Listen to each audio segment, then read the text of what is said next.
Soy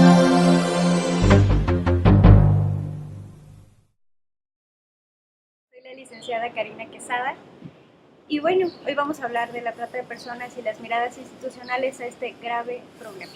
Espero que lo que yo pueda aportarles sea de interés y les ayude a valorar este tema que es en boga y que se llama la esclavitud del siglo XXI. Espero les guste.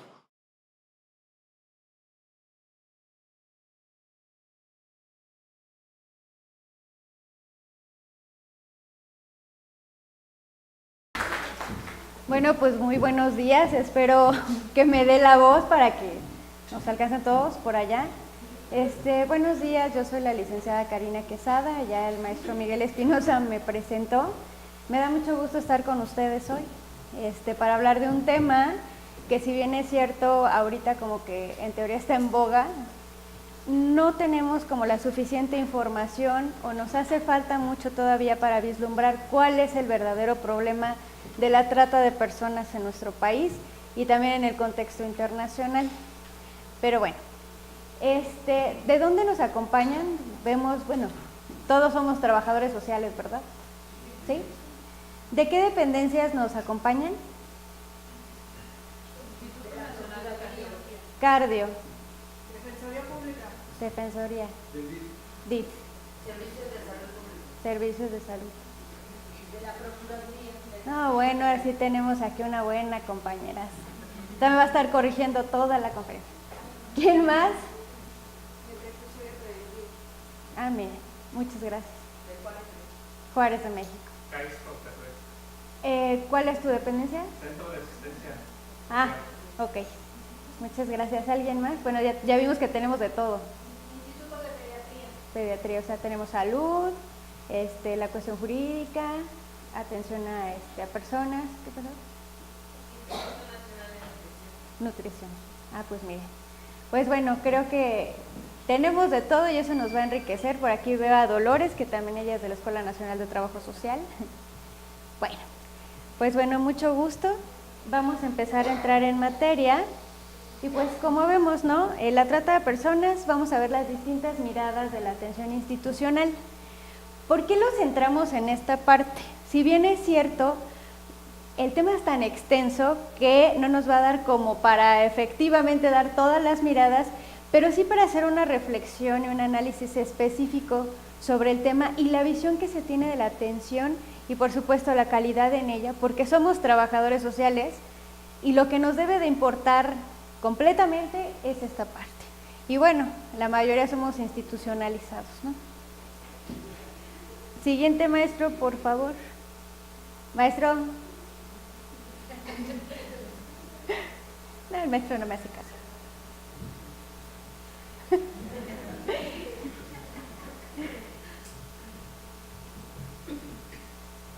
Bueno, vamos a empezar a ver qué es la trata de personas. Y bueno, la definición más concreta es esta. La Oficina de la Droga y del Delito de la ONU nos indica que, de acuerdo a los protocolos contra la trata, se designa lo siguiente: es la acción de captar, transportar, trasladar, acoger o recibir personas recurriendo a la amenaza, al uso de la fuerza u a otras formas de coacción, al rapto, al fraude, al engaño, al abuso de poder o de una situación de vulnerabilidad o concesión o recepción de pagos o beneficios para obtener el consentimiento de una persona que tenga autoridad sobre otra con fines de explotación. Y ustedes me dirán, ¿todo eso? Sí. Esto es un gran logro y lo vamos a ir vislumbrando. ¿Por qué? ¿Qué es la trata? Aquí, efectivamente, no solo es que yo tome una persona y me la lleve, porque sería rapto. No es solo que le diga a alguien o la obligue a hacer alguna cosa que no quiera. Tiene que tener un medio, un fin y un propósito. Y la manera en cómo la capto. Entonces, todas estas partes que se enumeran aquí son las que van a conformar el delito de trata. Siguiente, por favor.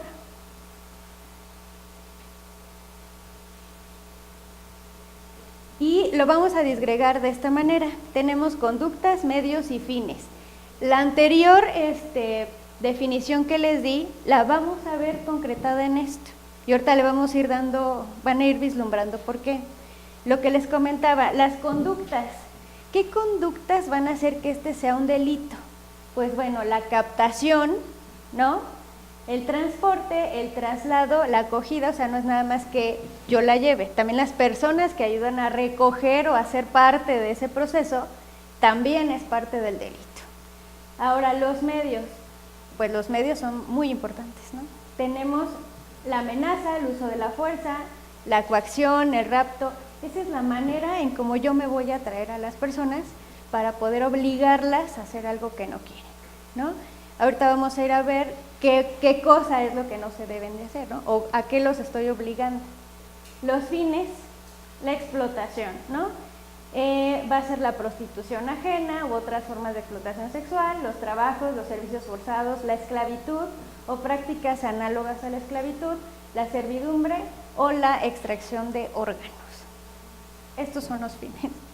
Entonces, esto nos va a ayudar mucho a vislumbrar dónde está el delito y cómo se comete y en qué partes lo podemos captar de inmediato. ¿Ok?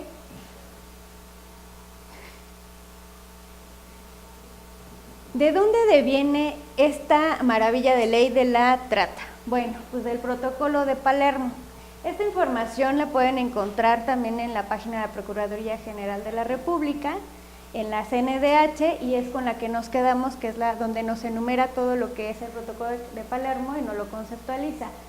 Fue ratificado el 25 de diciembre del 2003 para prevenir, reprimir y sancionar la trata de personas, especialmente mujeres y niños, que complementa la Convención de las Naciones Unidas contra la Delincuencia Organizada Transnacional.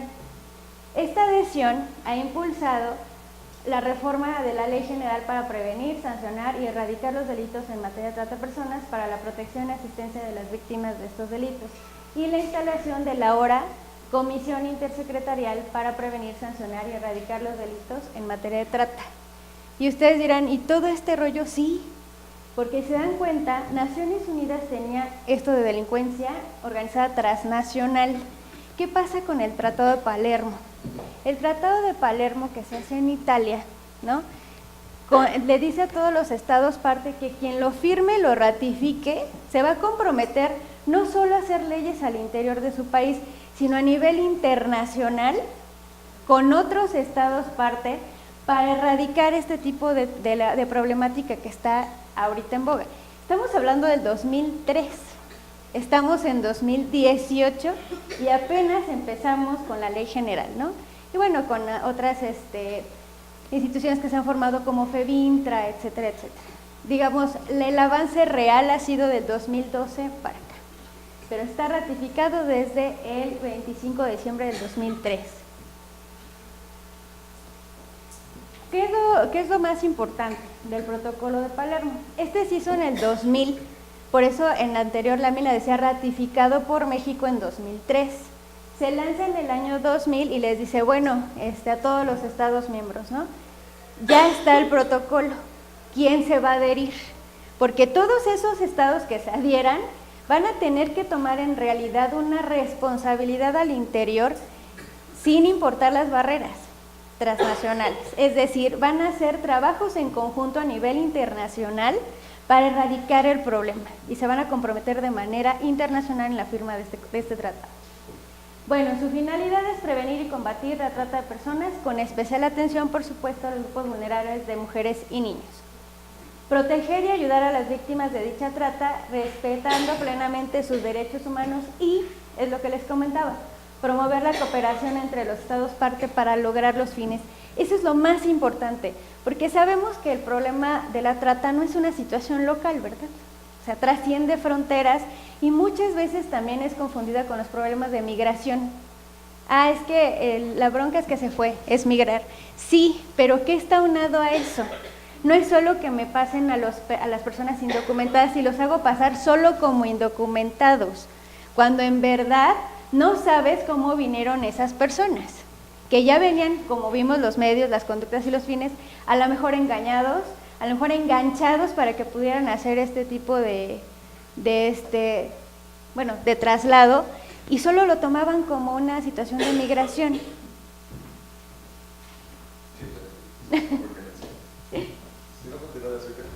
Ok. Y Eso es lo importante, que cuando nosotros vemos, se metió efectivamente la Organización Interamericana del Trabajo, institutos de migración de todas las fronteras para verificar y asimilar que el problema era mucho más grave de lo que se imaginaba. Entonces, el protocolo de Palermo nos ayuda a vislumbrar ese tipo de condiciones que no se veían y solo se manejaban de manera muy particular, sin darle todo el contexto de delito que tenía, ¿no? Y bueno, en esta materia vemos que lo más preocupante es cómo le hacen los estados parte, que todos tienen sus leyes particulares, su manera de vislumbrar las situaciones particulares de su país, no solo a nivel nacional, ¿no? Sino cada región es multifactorial. Entonces, no solo es que yo firme como Estado el Tratado de Palermo, ¿qué voy a hacer al interior para que mis leyes sean compatibles con las leyes que puede tener otro país en materia de trata? Un ejemplo que nos ponía una mexicana muy apasionada del tema y que está trabajando con una organización internacional en Haití en materia de trata, nos decía, en Haití, por ejemplo, ustedes pensarán que es una locura, pero hay estas cuestiones de los zombies, ¿no? Que les dan algún medicamento o algunas hierbas para volverlos zombies, es decir, para sustraerle su juicio. Entonces, esas personas también son usadas para trata. Es decir, hago este tipo de situaciones y luego como ya no tienes juicio, ¿no? Como ya no eres dueño de ti, entonces te utilizo para servidumbre, para ser esclavo, para lo que yo quiera. Entonces dice, ¿cómo tipificas ese delito en Haití? Por ejemplo, ¿no? Y nosotros lo vemos desde la óptica mexicana y dices, bueno, pues eso se me hace de locura, pero pasa. Otra situación en Haití es que las mujeres mayores de 18 años ya no son consideradas niñas. Y aunque hayan sido engañadas, raptadas, coaccionadas, no les atienden el delito, porque ya se supone que es una mujer hecha y derecha y entonces bajo ese orden de ideas, pues ya no tenemos por qué, tú quisiste y si no quisiste, pues ya estabas grande para decidir. Entonces, ¿qué pasaría si a una haitiana la traen a México y quieres juzgar ese delito? ¿No? Entonces tendrías y la tienes que regresar a su país cuando su país no es delito, pero aquí sí es delito. Se dan una idea de lo que es formar una ley o una legislación internacional que realmente ampare todas esas ópticas, porque entonces pues dirán los tratantes, pues me voy a Haití, ¿no? Porque en Haití no hay ningún problema. Y entonces andamos buscando menoscabos por todos lados. Y ese es un verdadero problema. Ahorita que vayamos viendo las diapositivas, el protocolo de Palermo se dice, o si ustedes lo buscan, está tácito así: protocolo para prevenir, reprimir y sancionar la trata de personas, especialmente mujeres y niños, que complementa la Convención de las Naciones Unidas contra la Delincuencia Organizada Transnacional. ¿Se dan cuenta cómo se va a ir dando forma a todo esto? Es decir, ya vimos los medios, la comisión del delito, las formas y las conductas, porque va a ser para nivel internacional, que es para lo que está el protocolo. Particularmente, en el artículo 5, este protocolo nos establece el ámbito de aplicación tomando en cuenta la prevención, la investigación y la penalización de los delitos tipificados aplicando el concepto de transnacionalidad y de protección a víctimas. Eso es lo importante. Por lo que les decía, los tratantes siempre van a estar tratando de buscar de qué manera estar dándole la vuelta a las leyes. Entonces, pues evidentemente cuando se hacen las investigaciones y esto, utilizan este enunciado enorme para decir todo, o sea, todo es trata, no es todo. Es que hay particularidades, es que el proceso de enganchamiento de las personas no es tan sencillo. Porque si yo dejo de lado alguno de estos, entonces ellos dicen ya no es trata. O sea, tiene que completar todo esto para decir esto es trata. Si no complementa una de ellas, y ahorita vamos a llegar al tema de los tlaxcaltecas en México, que esa es una de las definiciones más exactas de la problemática de trata. Y bueno, ya les comentaba que era lo de los estados parte. Es lo que les comentaba, y bueno, Esta es la más importante, ¿no? Que establece las medidas de prevención y cooperación entre los estados parte. ¿Quién ha legislado más o quién ha hecho más en relación a este tema? Pues evidentemente Estados Unidos. Después de Europa, antes de Europa, Estados Unidos es el país que más ha hecho en la construcción de organizaciones sociales y de hecho también dentro de sus legislaciones locales, regionales e internacionales, cuestiones en relación a la trata. Yo tampoco lo podía creer, pero es uno de los países más preocupados en el tema. ¿Y por qué es tan importante este problema? Porque deja millones de dólares en ganancias, a todos los niveles, porque a todos los niveles les llegan al precio, ¿no? Entonces, pues vamos. Bueno, aquí esta es una parte medular para nosotros como trabajadores sociales. En el apartado 2 de la protección de las víctimas de la trata de personas, el artículo 6 habla de la asistencia y protección de las víctimas de la trata. ¿Qué es lo más importante de esto? Pues, ¿qué creen? Que dentro de todo el protocolo, que les invito a que lo lean, es muy pequeño, son 12 hojas que establece todo lo que es el protocolo de Palermo y es interesantísimo. De toda la situación de las sanciones, lo que es punitivo, lo judicial, creo que a nosotros como trabajadores sociales nos interesa esta parte. En este numeral 3, ¿qué nos dice?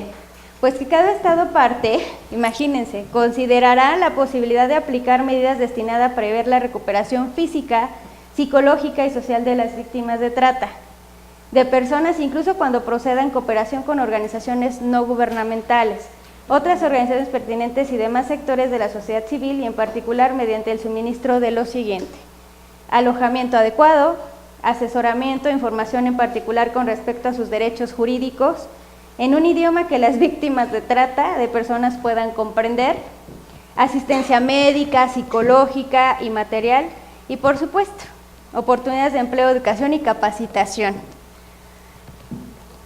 La verdad es que suena bastante bien, ¿no? Yo creo que todos ahí tendríamos mucha tela de dónde cortar, porque no lo decimos nosotros. Incluso a nosotros en el gremio se nos haría normal, ¿no? Que alguien hubiese considerado este apartado en donde las víctimas tengan alojamiento, sean asesoradas jurídicamente, se les hablaran de sus derechos, que tuvieran atención psicológica, médica. Es normal, porque tú estás captando una víctima que viene de una situación bastante gravosa y difícil y no la puedes dejar a la deriva. Pero bueno, tuvo que haber un acuerdo internacional en donde se diga, ¿saben qué? No sé de qué manera, lo importante es que esto lo tenga. ¿Cómo lo logren? Bueno, esa ya es participación de cada estado que va a tener que acoplar a sus leyes y disposiciones nacionales. Porque bueno, sabrán que aquí en México pues sí tenemos leyes federales, pero también tenemos leyes estatales. Y cada estado tiene su particularidad y también independencia en legislar. ¿Por qué? Porque dependen también de sus usos y costumbres y de la cultura, de la idiosincrasia de cada uno, por eso se les da esa libertad. Entonces imagínense cómo vamos a hacer que esto funcione en relación a todos los estados, ya no nos vamos a internacionales, de la República Mexicana, ¿ok? El marco normativo en México. No me voy a parar tanto, esto lo saqué de la CNDH, de la página general, pueden consultarla también, lo saqué como referencia. Pues el federal es la ley para prevenir y sancionar y erradicar los delitos en materia de trata de personas y contra la protección y para la protección y asistencia de las víctimas. Y está el reglamento de la ley general para prevenir, sancionar y erradicar los delitos en materia de trata. Y están estas disposiciones, de esta una de las más valiosas, es esta del Programa Nacional para Prevenir y Erradicar los Delitos en materia de trata y para la protección y asistencia a víctimas, que es la 1418. Este es el marco normativo, ya puse toda la página del CNDH para que la puedan consultar, y aquí nos dice los estatales. Digo, no se alcanza a ver muy bien, pero aquí te enumera todos los estados de la República y las leyes que han homologado o tratado de homologar a la federal y la federal a la internacional, porque es así como se tiene que ir a acotar. Entonces, en este tema, si ustedes le dan aquí, le pican y sale qué se está haciendo. Y ahorita vamos a hablar de ese tema porque, bueno, todos, o al menos 29, ya tienen, desde el 2003 que se firmó el Tratado de Palermo, a la fecha, 2018, de los 33 estados de la República Mexicana, 29 sí tienen una, los otros restantes no. Y eso también nos deja mucho que pensar. ¿Qué pasa con esos estados nacionales que no quieren adherirse o no encuentran la manera jurídica para poder homologar sus leyes para este tipo de ley y para este tipo de problemática? Las cifras. Algunas cifras que tenemos que pues evidentemente son alarmantes y estas las podemos ver en la ONU. Nos dice que, por ejemplo, en Europa, está como por partes, ¿no? Europa y centro de Asia, Américas, hablando de América del Norte, centro y sur, sur y oriente del aula Pacífico y África y Oriente Medio. Estamos hablando que de África y Oriente Medio es el 68% internacional. Luego nos vemos y en sur, oriente y Asia, pues tenemos desgraciadamente el tema de Camboya y de todo esto. No sé si alguien leyó a Lidia Cacho en Las esclavas del poder, cómo relata toda esta parte de los países asiáticos. Ahí desgraciadamente la trata más importante es la infantil.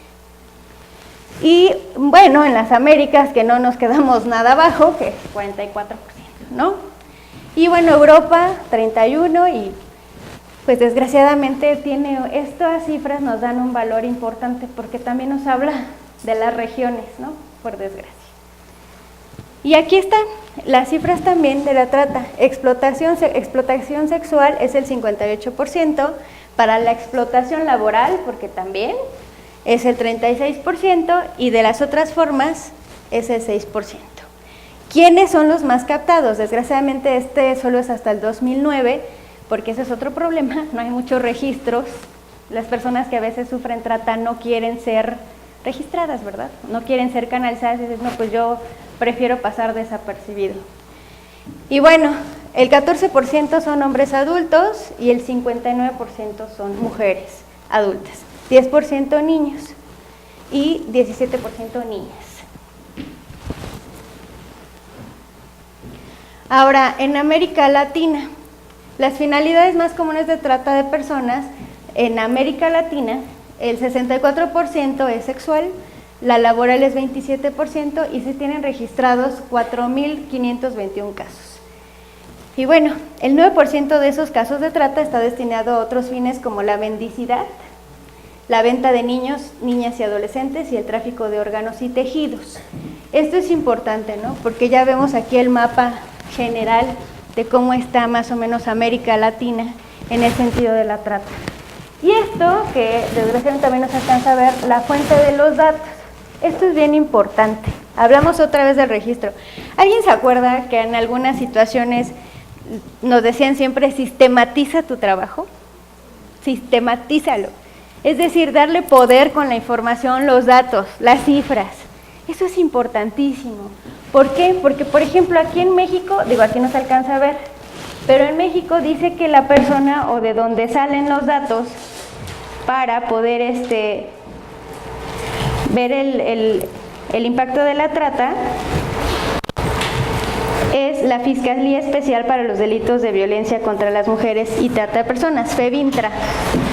Cuando puedan, métanse a esa página, los va a enriquecer mucho y es la que está dando los datos, porque ya se creó esta institución para poder especializarse en ese tema, para tener datos reales y en el contexto que vivimos de cómo se está moviendo este problema.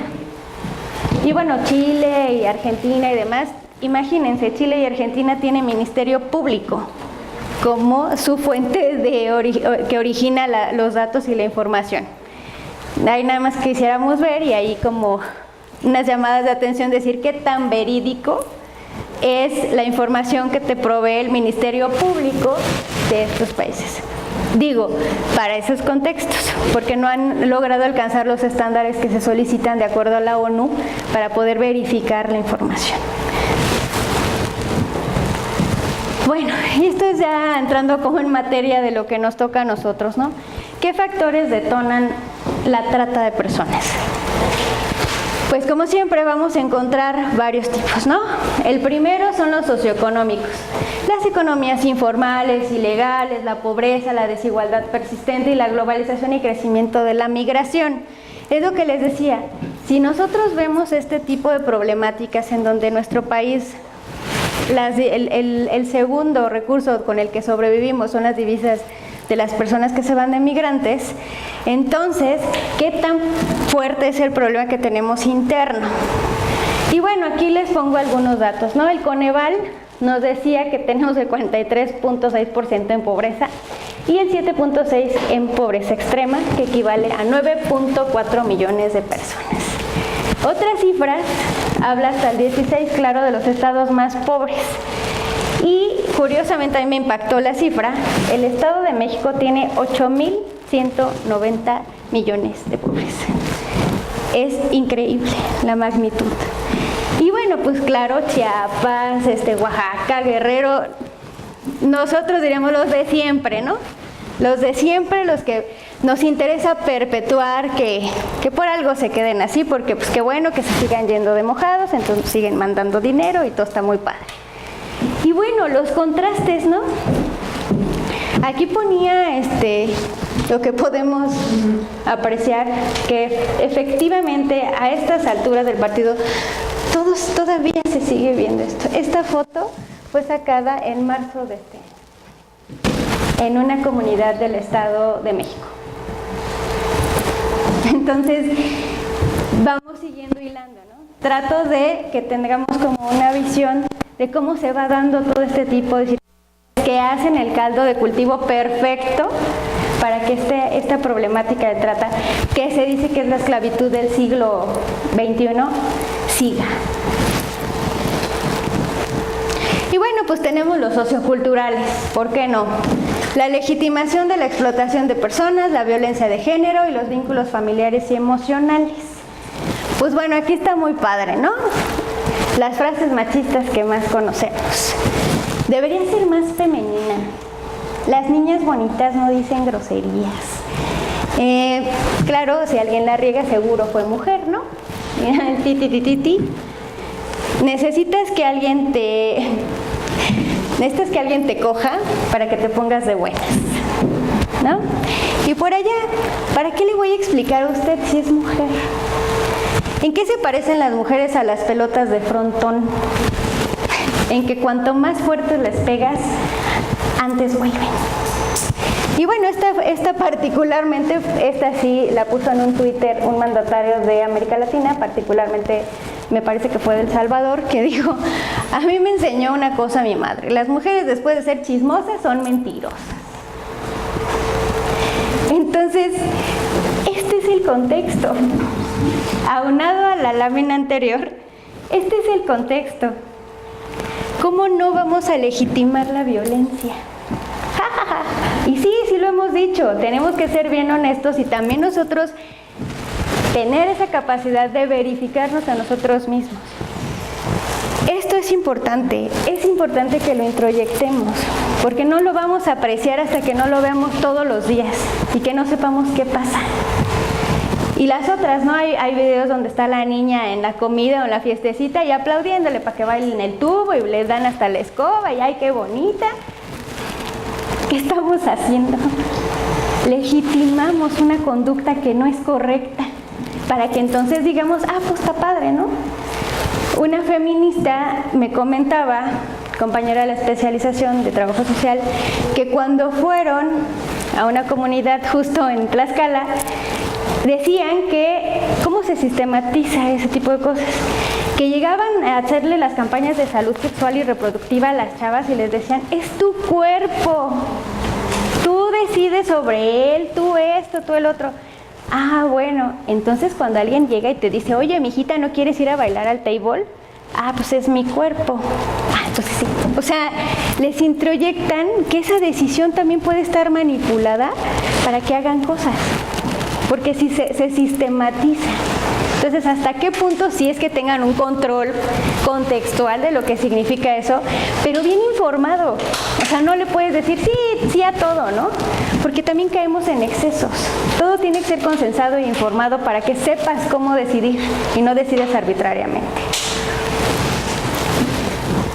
Y bueno, los factores institucionales, ¿no?, que están relacionados con la corrupción e informalidad en las instituciones públicas y la débil presencia o incluso ausencia del Estado. Bueno, pues esto también fue de la Plataforma México para ver cómo andamos en corrupción, ¿no? Entonces aquí están calificados los policías, ¿no? Pero tenemos pues por ahí a diputados, senadores, a gobiernos estatales, al Ministerio Público y a partidos políticos. ¿Qué es la corrupción? Bueno, que las autoridades abusen de su cargo público para obtener un beneficio. ¿Ustedes creen que en materia de trata nadie obtiene un beneficio? Es jugoso el negocio, jugoso. Y está a todos los niveles, ¿eh? Agarra parejo, porque a todos les interesa esto. Y bueno, pues estamos viendo, nada más imagínense a qué nivel, ¿no? Desde el más bajo hasta el más alto, pero todos participan. ¿Cuáles son las modalidades de trata en México? Perdón por la falta. La explotación sexual, en primer lugar, la explotación de la prostitución ajena, los trabajos o servicios forzados, la explotación laboral, la esclavitud, aunque no lo crean, prácticas análogas a la esclavitud, servidumbre por deudas, servidumbre por gleba, matrimonio forzado, explotación del trabajo infantil, servidumbre, otra vez, y extirpación de un órgano, tejidos o sus componentes. En México, esto es del último informe que dio la CNDH, solo de trata en México. O sea, ¿ustedes se pueden imaginar servidumbre por deudas? Sí, ¿verdad? Desgraciadamente. ¿Ustedes se pueden imaginar matrimonio forzado? Claro, ¿no?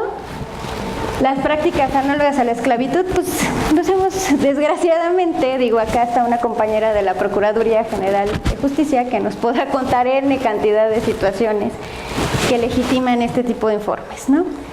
Estas son las modalidades de trata que desgraciadamente trabajan actualmente o están tipificadas en México. Y bueno, aquí hago un stop, ¿no? ¿Y el trabajo social qué? O sea, ya vimos cómo está el medio, que el Tratado de Palermo, Protocolo de Palermo, cuáles son los factores, las modalidades, todo esto, ¿no? ¿Cómo podemos identificar el problema? Si todos estudiamos en la ENT, o la mayoría conocerán a Nelia Tello. ¿Por qué pongo esto? ¿Esto qué son? Personas, ¿no? Personas, a lo mejor no se alcanza a ver en todos sus contextos, ¿no? Desde todas, pero nosotros agarramos parejo, ¿no? Y luego tenemos los problemas. Y luego tenemos el contexto. Digo, no está muy trillado el contexto de una ciudad, pero bueno, puede ser cualquier contexto. Esto son lo que nos hace trabajadores sociales, ¿no? Nosotros somos una disciplina que vemos eso, personas, problemas, contextos, porque intervenimos. Nosotros no solo somos estudiosos de los problemas o estudiosos de las personas o estudiosos del contexto. Todo eso que confluye, que va y viene y se regresa porque puede empezar aquí, se va para allá o viene para acá y se va para acá y luego se presenta. Esto es nuestra materia de trabajo. Entonces díganme si no podemos hacer cuestiones importantes en relación a todo el contexto y la problemática que ya les acabo de platicar. Esto es nuestro trabajo. Esto es lo que nos va a hacer únicos. Porque ¿a poco cuando les dije lo del Tratado de Palermo no les suena muy parecido y ya está cercano? Claro, atención a víctimas. Por supuesto, atención. Por supuesto, hay que hacer cumplir las leyes. Hay que organizar para que la gente sepa sus derechos. ¿No nos suena conocido? Entonces, ¿por qué hacernos chiquitos?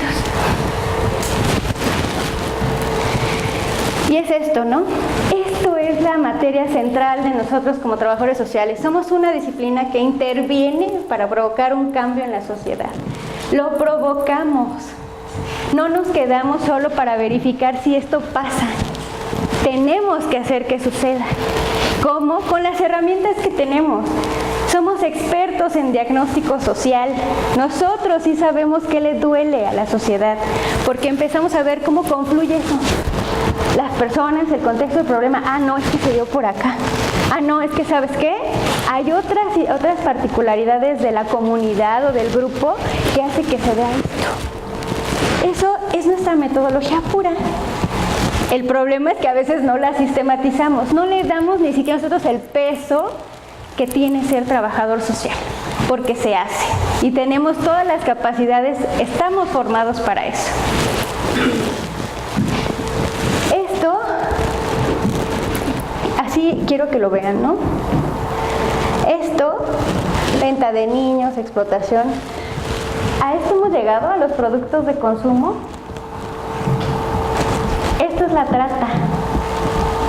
Nosotros, ¿qué vamos a hacer para verificar esto? Institucionalizados, claro, que la mayoría también estamos de esa manera, ¿no?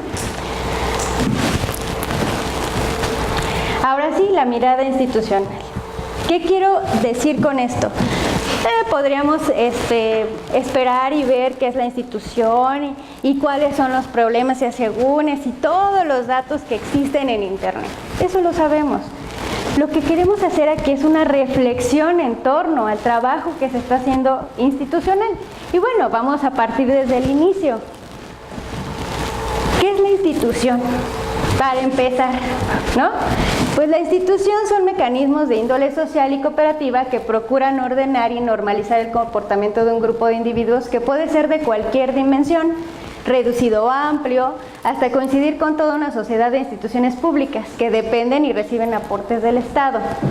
Una institución gubernamental es una institución estatal cuya administración está a cargo del gobierno en turno y su finalidad es brindar un servicio público que resulta necesario para la ciudadanía. ¿Qué quiero decir con esto? ¿Por qué dicen que la familia es la institución más grande y todo eso? Pues por eso, porque es donde todos cooperan para regular al individuo que va a salir afuera a ser ciudadano. Si lo vemos en materia gubernamental, ¿qué tiene que hacer una institución? Tiene una razón de ser, ¿no? ¿Por qué existe el IMSS? Porque necesitamos tener seguridad de salud social, ¿no? Bueno, esta la pagan, es una cuota de los trabajadores y el patrón, pero existe. ¿Por qué existe el INEGI? Pues porque hay que saber cuántos hay y de cómo, ¿no? ¿Por qué existe Hacienda? Pues porque a Lolita le gusta causar eso. O sea, son instituciones que verdaderamente nacieron con un propósito: recaudar impuestos, dar educación, promover el beneficio y el desarrollo social en el país y proteger los derechos humanos, ¿no? Esas son las instituciones. Entonces, una institución no sirve para servirte a ti, ¿no? Tú eres el servidor público. Todos nosotros somos servidores públicos y a su vez administradores públicos también, porque también tenemos recursos, porque también nos dicen ten 20 pesos y hazlo grande, ¿no? Desgraciadamente, pero afortunadamente, a los trabajadores sociales nos enseñan a trabajar con nada y de la nada lograr algo. También está mal, porque sabemos que queremos brindar un servicio público que resulte bueno para la ciudadanía, tenemos que crecerlo y tenemos que hacer notar que el servicio que nosotros podemos ofrecer cambia la estructura y el tejido social. ¿Y qué creían que nada más el ISO y todo eso de calidad era para las empresas? No, hay modelos de atención institucional. Los modelos de atención institucional, digo, ahorita solo les voy a mencionar dos, que es el Intragov y ahorita vamos a ver otros. Fíjense, su enfoque es un diseño de sistemas y procesos en búsqueda de mejores formas de trabajar. Se implanta con la aplicación de disciplinas y condiciones de control de sistemas y procesos para crear una cultura. Y los resultados, pues ven el efecto causal del enfoque y de la implementación para crear valor en todos los grupos de interés de la organización. Y bueno, aquí podemos ver cómo funciona, qué promueve, imaginen, que promueve la comunicación, la integridad, transparencia y honestidad, la mejora y la satisfacción al cliente. No podemos ver como toda una panorámica parecida a las instituciones privadas. porque esta tiene que estar adecuada a la administración pública. Entonces, este es uno, para que vean que sí existe y que se supone que todas las dependencias gubernamentales tendrían que llevar este o este, que es el modelo estratégico de innovación y calidad. Bueno, con decirles que hasta hay premios en donde se meten las instituciones a competir para ver quién da mejor calidad. Y adivinen quién lo ha ganado. Hacienda. Pues sí, Lolita tiene que estar siempre al tiro con eso. Y fíjense, este busca dar valor agregado a lo que hace el gobierno por medio de la implementación de la cultura de calidad. A mi parecer, este es de los mejores modelos que se ha implementado, porque es calidad total en la atención a quien sea, depende de lo que yo me dedique, claro. No le podemos negar también que le han estado echando ganitas últimamente, ¿no? Ahí te ofrecen el bonito chat, digas, si no te dicen vete para allá y te dan embarrado de torta el recibo o lo que tengas que hacer, ¿no? ¿Pero qué promueve? Esto es bien importante: la transparencia, la calidad de servicios, la optimización de recursos, la participación, el control ciudadano y la innovación de tecnología. Siempre en eso. Entonces tenemos de dónde agarrarnos para decirle, oiga jefe, pues ¿sabe qué? Que hay un modelo que nosotros queremos seguir, ¿no? Véanlo en los estatutos de sus dependencias. Está. Y también lo pueden ver en internet. Si quieren recursos, los pueden conseguir a través de este modelo de expansión, ¿eh? Ahí se los dejo. Y bueno, pues vamos a empezar en la cosa más allá. Ya empezamos a ver que sí hay cómo, ¿no? Y que hay de dónde tomar muchos elementos para poder salir adelante. Los problemas en las instituciones. Pues bueno, corrupción, informalidad e impunidad, desgraciadamente, ¿no? En las instituciones públicas lo que perdura la situación de trata de personas, ¿no? Estas tres palabras. Un ejemplo de corrupción son los sobornos que reciben los policías de carreteras para permitir el traslado de víctimas o menores de edad indocumentados. Ese es uno.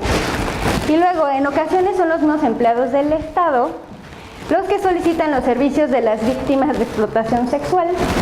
Asimismo, una de las fuentes generales de la trata con fines de explotación son las reglas administrativas de los municipios que aceptan el fraude a la ley mediante la habilitación de centros de diversión nocturna.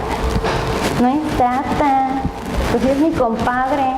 Y yo creo que todas están bien contentotas ahí, ¿no? Es más, los voy a ver todas las noches para ver que estén bien todos. Eso es. Y bueno, se va a todos lados, ¿no? Estos grupos de poder presionan no solo a las delegaciones, sino también a los ministerios públicos, juzgados, etcétera, porque hay dinero para dar y repartir, ¿no? Y bueno, las características geográficas también de algunos territorios dificultan el acceso de la comunicación con otras partes del país, lo que dificulta también el control que puede tener el Estado. Y esta falta de control favorece la comisión de delitos, crímenes y violaciones a los derechos humanos. La frontera, ¿no? Pues que, ¿qué crees? Que hay un caminito para llegar entre el Estado de México y Michoacán y nadie se lo conoce, más que esto. Y luego, ¿quién entra? Pues si es jurisdicción del Estado de México, de Michoacán. Ah, no, pues yo no sé. No, pues vas tú, no, porque pisó media raya tuya. A ese grado llegan para darle la vuelta a la problemática. Esta es otra también muy importante. La débil presencia estatal se expresa en el limitado acceso a la información y a la educación por parte de la población para conocer sus derechos. Esto desemboca en el poco conocimiento del delito por parte de la población, que es potencial víctima de explotación sexual o laboral. Este desconocimiento ha generado que incluso los mismos padres y madres de familia empujen a sus hijos e hijas a ser víctimas, por ejemplo, a través del padrinazgo. Vete con tu madrinita, hijita, ya me dio 20,000 pesos, ¿no? O 10,000 pesos. Le vas a ayudar en el puesto fulano. Eso es una práctica común desde hace muchos años. Si ustedes les preguntan a sus tías, sus abuelitas, mínimo una de ellas vivió con una madrina o un padrino. ¿Y de qué maneras, no? Ojo con eso, esto no es nuevo. Y bueno, la otra cosa es, por ejemplo, los niños tomateros o todas las personas que se llevan para recoger jitomate al norte. Contaba Yuriria Álvarez, que es la quinta visitadora de la Comisión Nacional de Derechos Humanos, que una vez fueron a rescatar a víctimas de trabajo forzado en los campos. Los agarraron a jitomatazos, a los de la CNDH. ¿Por qué? Porque me estás quitando mi fuente de trabajo. Oye, pero es que te trajeron a adrede, no te están pagando lo que deben. No, o sea, ¿es eso o regresar a la foto que les enseñé? Me estás quitando mi trabajo, me voy a morir de hambre. Y la única manera que tuvieron es cuando les enseñaron, oye, ¿sabes qué? Fíjate que a este cuate te paga 5 pesos y por tu trabajo a él le pagan 800. Hay diferencia, ¿verdad? Y es cuando se retraen. Gente analfabeta, pobre y demás. ¿Qué carambas va a entender? Lo que le interesa es no morirse de hambre y tener a su familia protegida. Pero que están tan así que no se observan como sujeto de derecho. A ellos lo que les interesa es comer, no ser objeto de derecho de nada. Se les tiene que empoderar primero y trabajar muchísimo para que sepan que no es su culpa primero. Esta es otra de las partes más fuertes, ¿no? Dice, él me indicaba con qué persona tenía que tener relaciones sexuales y era diario. Como yo no quería ir con ellos, me pegaba y me decía que me debía acostar con los clientes, si no, nos pegaban con palos y no podíamos decir nada porque si nos pegaban y nos encerraban con un candado. Y afuera la dueña siempre estaba cuidando la puerta por lo que no podía decirle a los clientes que me ayudaran a salir. Ana fue capturada por un hombre en San Luis Potosí y llevada hasta Nogales durante la semana. El trayecto, ella debió pasar por más de tres puestos policíacos y 4 controles de inspección. No obstante, la falta de personal y logística no permitieron un debido control que lograra identificar a la menor.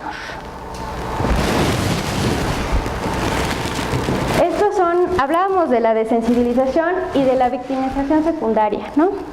¿Qué pasa cuando llevan estas personas? Porque por aquellos que piensan que todas querían y que era lo que ellas buscaban y que ya estaba grande, ¿no? Hace 2 semanas secuestraron a mi hija, fue a su clase de inglés. Ya en la escuela un muchacho le dijo que afuera le estaba buscando su tía. Al salir a la calle la amenazaron por la espalda con un arma y la subieron a una camioneta donde había otras 4 chicas. La llevaron a un bosque cercano, desnudaron a 3 de ellas, las violaron y les tomaron fotografías. Luego volvieron a subirlas a la camioneta para llevarlas a una casa abandonada. Escuchó a los captores decir que se las llevarían a México para prostituirlas. En un descuido de los secuestradores logró escapar. Gracias a Dios ya está con nosotros. Estos son relatos del 5º informe de la CNDH. Estaba en la escuela, la engañaron. Así de fácil puede ser, por eso lo puse, así de fácil es ser mujer, ¿no? Oye, te habla tu tía, te agarraron y ya no viste a tu familia. Y entonces, ¿qué nos encontramos con el Estado? La victimización secundaria es el resultado de implementar procedimientos de atención inadecuados que trazan una ruta llena de obstáculos que no respetan la vivencia penosa, reactivando emociones negativas en relación con el delito y propiciando una repetición de la experiencia de violencia. Frecuentemente se observan los ministerios públicos, desgraciadamente. Bueno, también veamos que a muchos dirán, oye, yo quiero hacer bien mi trabajo, pero pues ¿con qué, no? Entonces nos dicen, no cuentan con el personal calificado para desarrollar el modelo de atención a víctimas. Eso nos queda claro a todos. Y decimos, y bueno, y los trabajadores sociales que sí sabemos aplicar modelos de intervención, ¿dónde estamos? Los registros no están bien determinados debido a las incompatibilidades en sistemas o plataformas. No, pues que vamos a subir la plataforma de registro de víctimas en versión 3.3. Uy, no, yo la tengo en 1.0. Híjole, ¿qué hacemos? No se brinda la capacitación a los servidores públicos, los salarios que obtienen los servidores son deficientes y eso también promueve la corrupción. Definitivamente, yo creo que eso es medular. Por eso les digan, ya tienen sus bonitos modelos gubernamentales, exíjanles. No se ha homologado el programa de atención a víctimas que incluye a las diferentes instituciones que participan en la atención. A ver, ¿solo es el Ministerio Público quien tiene que atender a una víctima? ¿No también es el sector salud? ¿No también son las ONGs, la CNDH? ¿Dónde está un protocolo donde, ay, amiguito, vamos a sentarnos para hacer todo esto, ¿no? No existe. Les digo, 2018 y apenas llevamos 29 y eso casi pateando a los estados que son parte de hacer la homologación legal. Nada más vamos a ver rapidísimo el ejemplo de la policía, nada más para ver cómo estamos, ¿no? Pues bueno, se supone que el número total de policías es de 397.664 a nivel nacional. Se dividen en municipales, auxiliares, estatales, de investigación, de tránsito y otros. Vemos que los municipales y los estatales son los mayores, ¿no? 42 y 29%. Y aquí nos dice que 1,000 policías por cada 100,000 habitantes en caso de la Ciudad de México. 30 en Baja California, Coahuila, Durango, Guanajuato, Sinaloa y el 3%. El 81% son hombres y el 16% mujeres. El rango de edad más numeroso es de 35 a 39 años. El 52% estudió secundaria, el 31% bachillerato y solo el 7% tiene una licenciatura. El sueldo promedio es de 10,434 mensuales, que van desde los 14, que es el 134%, en Aguascalientes, Sinaloa, pues está duro el narco allá, y menos de 6,000 en Quintana Roo. En Quintana Roo, Campeche y Chiapas, donde tenemos más problemas de trata. Esa es la paridad. Bueno, y aquí dicen todo lo que tenemos que tener para ser policías, ¿no? Pues que son buena onda, que tengan valor y por la justicia. Esto es el deber ser. Que sean leales. Y la confiabilidad, por ejemplo, necesita prevenir el delito. Estos son toda la parte primordial que debe tener un policía para ser policía. De acuerdo al manual, claro. Y procedimientos auditables y etcétera, etcétera.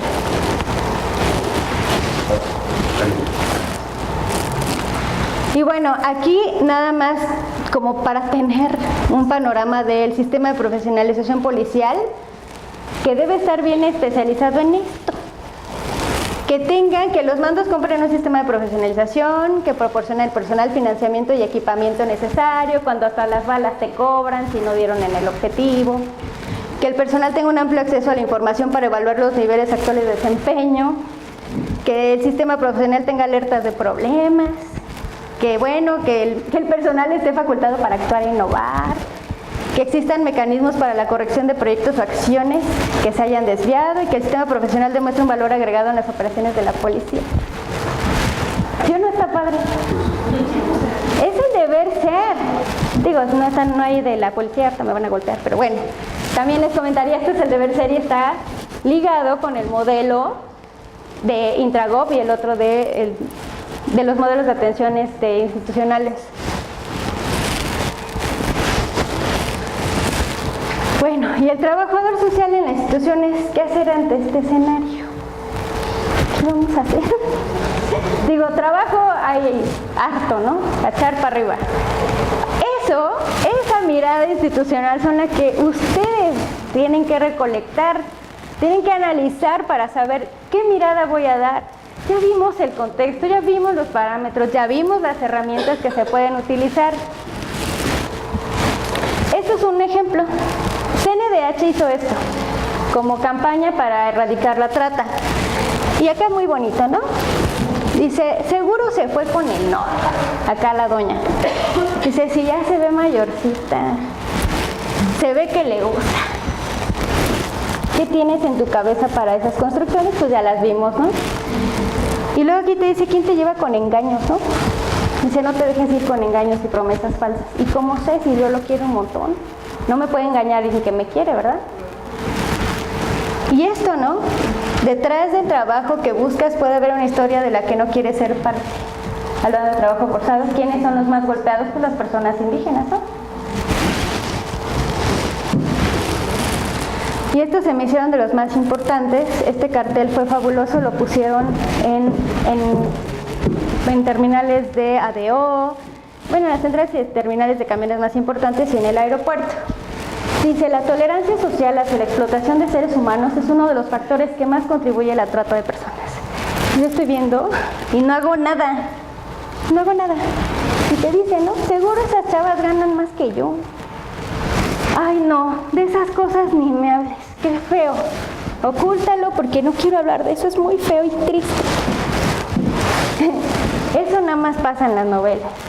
Explotación, que agradezcan que tienen trabajo. Y allá, ¿no? ¿Cuál explotación? Piden dinero para sus vicios.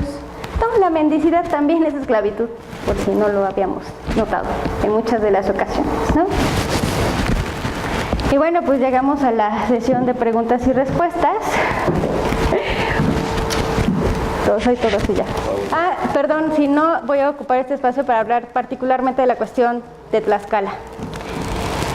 En Tlaxcala, el método es una cuestión gravísima. Ahorita incluso ya se hizo una cultura de la explotación femenina en Tlaxcala.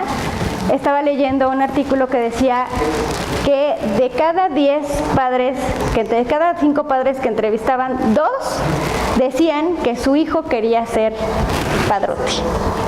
Entonces, niños de 6 años que les preguntas qué quiere ser de grande, dicen, yo quiero ser padrote. Harta vieja, harto carro, harto dinero. Ya no quieren ser narcos, quieren ser padrotes. Incluso hacen festivales el día de la festejación del lugar y se visten de mujeres. Y entonces ahí tú te puedes dar cuenta, son los códigos. Están bailando y hay alguien que va vestido de mujer y hay alguien con máscara que lo acompaña. El padrote es quien acompaña a la chava, bueno, al personaje de la mujer. Eso lo hacen comúnmente. El problema es que son familias completas, donde hacen la faramaya, no, ay, vente, mijita, ese es un problema. Ay, es que, ¿qué crees? No me va a alcanzar y fíjate que esto y esto, ¿te prostituyes? Digo, estoy diciendo muy burdo, ¿no? Y acceden, porque es tu novio, tu pareja, ya te llevó, ya te compró, ya te presentó a su familia, o sea, no puede ser malo, ¿verdad? Entonces tú dices, pues sí, y qué fuerte y qué cañón que con el amor que le puedes tener a alguien puedan utilizarlo para destrozarte la vida. Pero es toda una familia. Incluso el ICE, que es la parte de la Policía de Aduanas de Estados Unidos, no puede identificar a los proxenetas tlaxcaltecas porque hicieron redes de acción de todos los que se fueron primero como migrantes, que ya están bien parados en Estados Unidos, y entonces dicen, ¿por qué no nos dedicamos a la trata? Si yo ya conozco a todo el mundo para acá. Y como son familia entre todos, pues nadie se acusa. Y entonces tú los ves caminando y van como si nada con su novia, su esposa. ¿Qué pasa en el otro punto? Se supone, bueno, ya estos son tan famosos que también ya desbancaron a los territorios de los Países Bajos de Europa, ¿eh? Aquí van las redadas a los tables y agarran a las chavas, ¿no? La chava no se asume como víctima de trata porque dice, es que no me raptaron, no me obligaron, yo quise venir. Sí, pero te engañaron. Por eso es importante cómo se dio la comisión del delito. Yo te engañé para engancharte a ser prostituida. Es la prostitución ajena. Entonces ella dice, si no te asumes como tratada, ¿no? Ah, entonces eres delincuente. Y entonces te meten a la cárcel. De ese tamaño es el problema. Y esta parte desgraciadamente, en los mexicanos, particularmente en los latinos, pero particularmente en los mexicanos, la familia nos ha hecho construir cosas maravillosas. De hecho, algunos economistas dicen que México no se ha fracturado económicamente gracias a los lazos con la familia. De ahí tú compras el jitomate, y yo compro el chile, y yo el huevo, y entonces ya entre todos hacemos de comer. Eso es la parte padre, la parte franca de nosotros, pero también es esta parte de lo que se está utilizando terriblemente para este tipo de personas.